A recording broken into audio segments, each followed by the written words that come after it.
ಬಾಗಲಕೋಟೆಯಲ್ಲಿ ಮತ್ತೊಮ್ಮೆ ಕಲ್ಲು ತೂರಾಟ ನಡೆದಿದ್ದು ಪರಿಸ್ಥಿತಿ ಉದ್ವಿಗ್ನಗೊಂಡಿದೆ. ಶಿವಾಜಿ ಮೆರವಣಿಗೆ ಸಂದರ್ಭದಲ್ಲಿ ನಿನ್ನೆ ಚಪ್ಪಲಿ ಮತ್ತು ಕಲ್ಲು ತೂರಾಟ ನಡೆದಿತ್ತು. ಈಗ ಮತ್ತೊಮ್ಮೆ ಕಲ್ಲು ತೂರಾಟ ನಡೆದಿದ್ದು ಪರಿಸ್ಥಿತಿ ಉದ್ವಿಗ್ನಗೊಂಡಿದೆ. ಪರಿಸ್ಥಿತಿಯನ್ನ ನಿಯಂತ್ರಣಕ್ಕೆ ತರೋದಕ್ಕೆ ಪೊಲೀಸರು ಲಾಠಿ ಚಾರ್ಜ್ ಅನ್ನು ನಡೆಸಿದ್ದಾರೆ.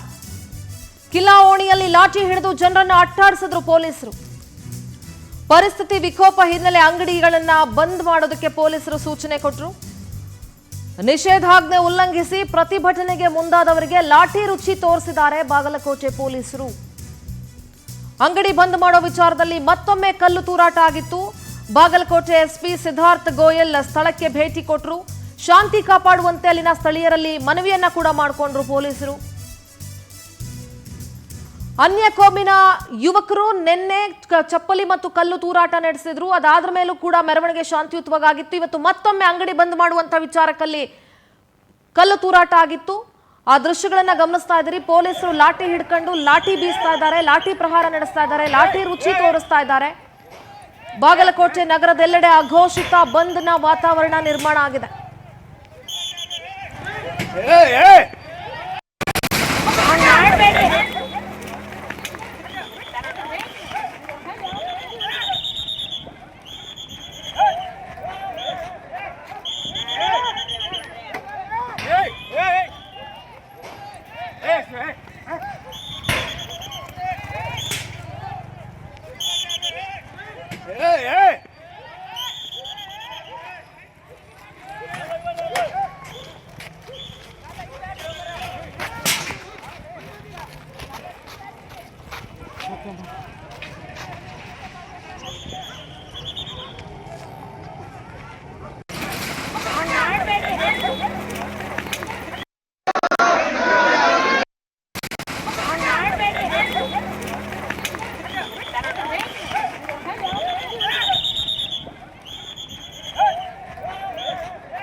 ದೃಶ್ಯಗಳಲ್ಲಿ ಗಮನಿಸ್ತಾ ಇರಬಹುದು. ಜೀವನದ ಜವಾಬ್ದಾರಿ ಇಲ್ಲದೆ ಇರುವಂತಹ ಯುವಕರು ಯಾವ ರೀತಿ ವರ್ತಿಸ್ತಾ ಇದ್ದಾರೆ ಅಂತ ನೋಡ್ತಾ ಇದ್ದೀರಾ. ಪರಿಸ್ಥಿತಿ ವಿಕೋಪ ಹಿನ್ನೆಲೆಗೆ ಹೋದಂತಹ ಸಂದರ್ಭದಲ್ಲಿ ಅಂಗಡಿಗಳನ್ನ ಬಂದ್ ಮಾಡಿ ಅಂತ ಪೊಲೀಸರು ಸೂಚನೆ ಕೊಡ್ತಾರೆ. ಅಂಗಡಿ ಬಂದ್ ಮಾಡೋ ವಿಚಾರಕ್ಕೆ ಮತ್ತೆ ಅಲ್ಲಿ ಕಲ್ಲು ತೂರಾಟ ಆಗುತ್ತೆ. ಆಗ ಪರಿಸ್ಥಿತಿಯನ್ನ ಹತೋಟಿಗೆ ತಗೊಂಡು ಬರೋದಕ್ಕೆ ಪೊಲೀಸರು ಲಾಠಿ ಚಾರ್ಜ್ ಅನ್ನ ಮಾಡ್ತಾರೆ. ಗುಂಪನ್ನ ಚದರಿಸೋದಕ್ಕೆ ಲಾಠಿ ರುಚಿಯನ್ನ ಪೊಲೀಸರು ತೋರಿಸ್ಬೇಕಾಗತ್ತೆ. ಅಲ್ಲಿ ಎಷ್ಟು ಜನ ಗುಂಪು ಕಟ್ಕೊಂಡಿದ್ರು ಅನ್ನೋದನ್ನ ನೀವು ನೋಡ್ತಾ ಇದ್ದೀರಿ. ಅಂಬಾಭವಾನಿ ದೇಗುಲದಲ್ಲಿ ಸಭೆ ನಡೆಸಿದ್ರು ಹಿಂದೂ ಮುಖಂಡರು. ಕಲ್ಲು ತೂರಾಟ ಮಾಡಿದ ಎಲ್ಲಾ ಕಿಡಿಗೇಡಿಗಳನ್ನ ಬಂಧನ ಮಾಡಬೇಕು ಅಂತ ಒತ್ತಾಯಿಸ್ತಾ ಇದ್ದಾರೆ. ಸಭೆ ಬಳಿಕ ನಗರದಲ್ಲಿನ ಅಂಗಡಿಗಳನ್ನ ಬಂದ್ ಮಾಡಿಸುವ ಪ್ರಯತ್ನ ಕೂಡ ನಡೆಯಿತು. ಮಾರುಕಟ್ಟೆಗೆ ತೆರಳಲು ಹಿಂದೂ ಸಂಘಟನೆ ಕಾರ್ಯಕರ್ತರು ಯತ್ನಿಸಿದ್ರು. ಪೊಲೀಸರು ತಡೆದ ಹಿನ್ನೆಲೆ ಹಿಂದೂ ಸಂಘಟನೆ ಮುಖಂಡರು ವಾಗ್ವಾದ ನಡೆಸಿದ್ರು. ಈ ವೇಳೆ ಮತ್ತೆ ಕೆಲ ಕಿಡಿಗೇಡಿಗಳಿಂದ ಮಾರುಕಟ್ಟೆ ಪ್ರದೇಶದಲ್ಲಿ ಕಲ್ಲು ತೂರಾಟ ನಡೆಸಲಾಯಿತು. ಆಗ ಪರಿಸ್ಥಿತಿ ಉದ್ವಿಗ್ನಗೊಳ್ತು. ಯುವಕರನ್ನ ಅಟ್ಟಾಡಿಸೋದಕ್ಕೆ ಪೊಲೀಸರು ಲಾಠಿ ಚಾರ್ಜ್ ಮಾಡಬೇಕಾಯಿತು. ಹಿಂದೂ ಮುಖಂಡರು ಸಭೆ ನಡೆಸಿದಿರಿ, ಪೊಲೀಸರಿಗೆ ಕಂಪ್ಲೇಂಟು ಕೊಟ್ಟಿದ್ದೀರಿ. ಆದರೆ ಬಲವಂತವಾಗಿ ಅಂಗಡಿಯನ್ನ ಮುಚ್ಚಿಸೋದಕ್ಕೆ ಯಾವ ಧರ್ಮದವರಿಗೂ ಕೂಡ ಅವಕಾಶ ಇಲ್ಲ. ಹಂಗೇನಾದ್ರೂ ಅಂಗಡಿ ಮುಚ್ಚಿಸ್ಬೇಕು ಅಂದ್ರೆ ಅದಕ್ಕೆ ಪೊಲೀಸರು ಇದ್ದಾರೆ. ಪೊಲೀಸರು ಸೂಚನೆ ಕೊಡ್ತಾರೆ, ಅವ್ರು ಅಂಗಡಿ ಮುಚ್ಚಿಸ್ತಾರೆ. ಮುಚ್ಚಿಲ್ಲ ಅಂದ್ರೆ ಪೊಲೀಸರು ಏನ್ ಕ್ರಮ ತಗೊಳ್ಬೇಕೋ ತಗೊಳ್ತಾರೆ. ಆದರೆ ಬಲವಂತವಾಗಿ ಅಂಗಡಿ ಮುಚ್ಚಿಸೋದಕ್ಕೆ ಹೋದಾಗ ಇಲ್ಲಿ ಲಾಠಿ ಚಾರ್ಜ್ ನಡೆದಿದೆ. ನಿನ್ನೆನೂ ಅಷ್ಟೇ ಅನ್ಯ ಕೋಮಿನ ಯುವಕರನ್ನ ನಾವು ಬಹಳಷ್ಟು ಸಲ ಗಮನಿಸ್ತೀವಿ. ಏನು ಇಲ್ಲಿ ಹಿಂದೂಗಳ ಹಬ್ಬನೇ ಮಾಡಂಗಿಲ್ಲ, ಹಾಗಾದ್ರೆ ಗಣೇಶನ ಮೆರವಣಿಗೆ ಮಾಡಂಗಿಲ್ಲ, ಶಿವಾಜಿ ಮೆರವಣಿಗೆ ಮಾಡಂಗಿಲ್ಲ, ದರ್ಗಾ ಮುಂದೆ ಮೆರವಣಿಗೆ ಹೋಗಂಗಿಲ್ಲ. ಇವ್ರಿಗೆ ಏನಾಗುತ್ತಾ ನನಗಂತೂ ಅರ್ಥ ಆಗ್ತಾ ಇಲ್ಲ. ಎಲ್ಲ ಧರ್ಮದವರಿಗೂ ಹಬ್ಬಗಳನ್ನ ಆಚರಿಸೋದಕ್ಕೆ ಈ ನಾಡು ಅವಕಾಶ ಮಾಡಿಕೊಟ್ಟಿದೆ ಅಂತ ಅಂದ ಮೇಲೆ ಗಣೇಶನ ಮೆರವಣಿಗೆ, ಶಿವಾಜಿ ಮೆರವಣಿಗೆ ಹೋಗುವಂತ ಸಂದರ್ಭದಲ್ಲಿ ಚಪ್ಪಲಿ ಎಸೆಯೋದು, ಕಲ್ಲು ಎಸೆಯೋದು,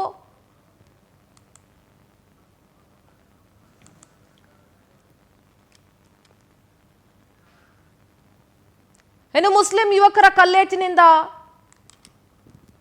ಪರಿಸ್ಥಿತಿ ಉದ್ವಿಗ್ನಗೊಂಡಿದೆ. ನಮ್ಮ ಜೊತೆಗೆ ಶ್ರೀರಾಮ ಸೇನೆಯ ಮುಖ್ಯಸ್ಥರಾದಂತಹ ಪ್ರಮೋದ್ ಮುತಾಲಿಕ್ ಅವರು ದೂರವಾಣಿ ಸಂಪರ್ಕದಲ್ಲಿ ಜಾಯ್ನ್ ಆಗಿದ್ದಾರೆ. ಪ್ರಮೋದ್ ಜಿ ನಮಸ್ತೆ. ಪ್ರತಿ ಸಲ ನಾವು ಇಂಥ ವಿಚಾರಗಳಿಗೆ ನಾನು ಪ್ರಶ್ನೆಗಳನ್ನ ಕೇಳ್ತಾನೆ ಇರ್ತೀವಿ. ನೀವು ಕೂಡ ಸರ್ಕಾರದ ವಿರುದ್ಧ ಆಕ್ರೋಶಗೊಳ್ತಾ ಇರ್ತೀರಿ. ಗಣೇಶನ ಮೆರವಣಿಗೆ ಆಯ್ತು, ಅಲ್ಲಿ ಚಪ್ಪಲಿ ತೂರೋದು, ಕಲ್ ತೂರೋದು, ಉಗುಳೋದು ನಡೀತಾ ಇರುತ್ತೆ. ಶಿವಾಜಿ ಮೆರವಣಿಗೆ ಇಲ್ಲೂ ಕೂಡ ಅನ್ಯ ಕೋಮಿನ ಯುವಕರು ಕಲ್ಲು ತೂರಿ, ಚಪ್ಪಲಿ ತೂರಿ ಇಲ್ಲೂ ಕೂಡ ಹಲ್ಲೆ ಮಾಡಿದ್ದಾರೆ. ಸೊ ಇವತ್ತು ಪರಿಸ್ಥಿತಿಯಲ್ಲಿ ಉದ್ವಿಗ್ನಗೊಂಡಿದೆ ಬಾಗಲಕೋಟೆಯಲ್ಲಿ. ಇದು ಯಾವುದೋ ಒಂದು ಜಾಗಕ್ಕೆ ಹಬ್ಬಿರೋ ರೋಗ ಅಲ್ಲ, ಇಡೀ ರಾಜ್ಯಾದ್ಯಂತ ಹಬ್ತಾ ಇರೋ ರೋಗ ಇದು. ಇದು ಅತಿ ಆಗ್ತಾ ಇದೆ ಇವ್ರದ್ದು. ಮುಸ್ಲಿಂ ಸಮಾಜದ್ದು ಬಹಳ ಅತಿರೇಕಕ್ಕೆ ಹೋಗ್ತಾ ಇರುವಂತಹದ್ದು, ಸೊಕ್ಕಿನ ವರ್ತನೆ ಮಾಡ್ತಾ ಇರುವಂತಹದ್ದು ಬಹಳ ಅಪಾಯಕಾರಿ ಇದು. ಇದಕ್ಕೆ ಇನ್ನೊಂದು ಬಹಳ ಇದಂದ್ರೆ ಕಾಂಗ್ರೆಸ್ ಕುಮ್ಮಕ್ ಕೊಡ್ತಾ ಇದೆ, ಅಂತವರಿಗೆ ರಕ್ಷಣೆ ಕೊಡ್ತಾ ಇದೆ.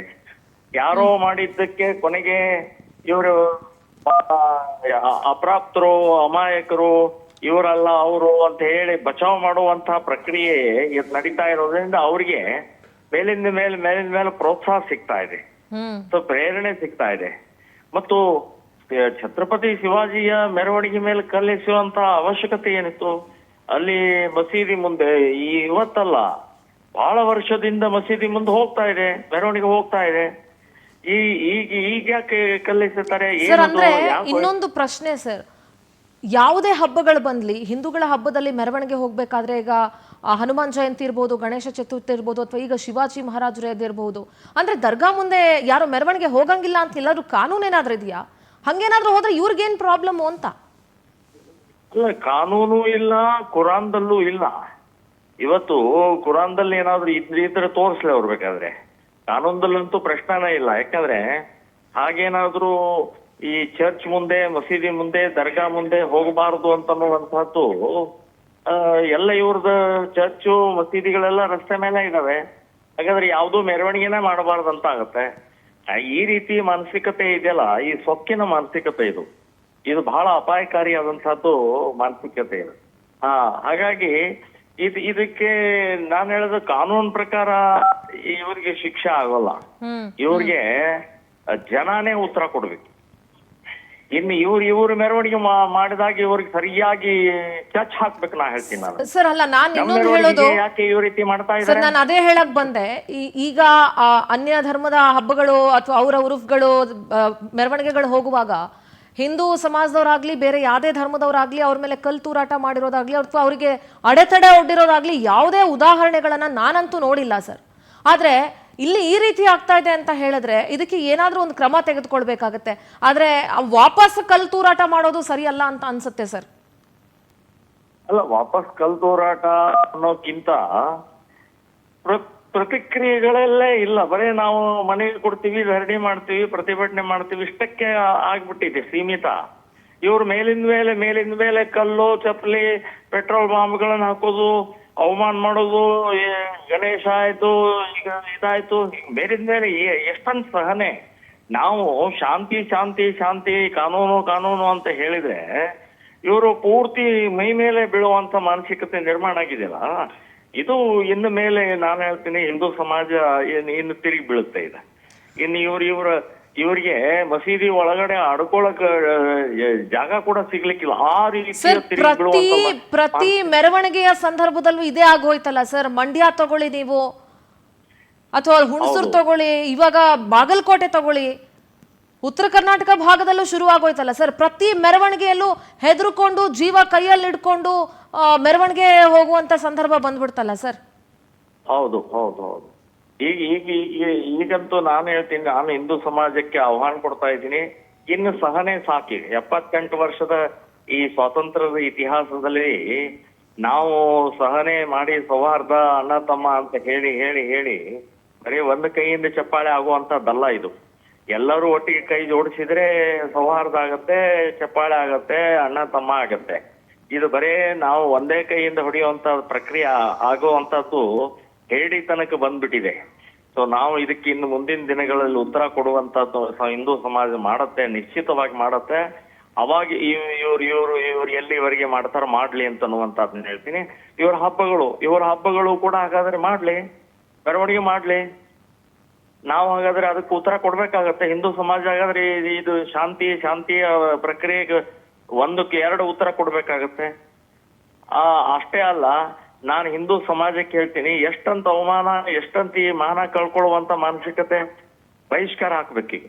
ಇಡೀ ಇಸ್ಲಾಂ ಸಮಾಜಕ್ಕೆ ಬಹಿಷ್ಕಾರ ಹಾಕ್ಬೇಕು. ಪಹಲ್ಗಾಮ್ ಅಂತ ಘಟನೆ ಆದಾಗ್ಲೂ ಕೂಡ ಇನ್ನೂ ಪಾಠ ಕಲಿಯಿಲ್ಲ ಅಂದ್ರೆ ಇನ್ ಯಾವಾಗ ಕಲಿಯೋರು ನಾವು?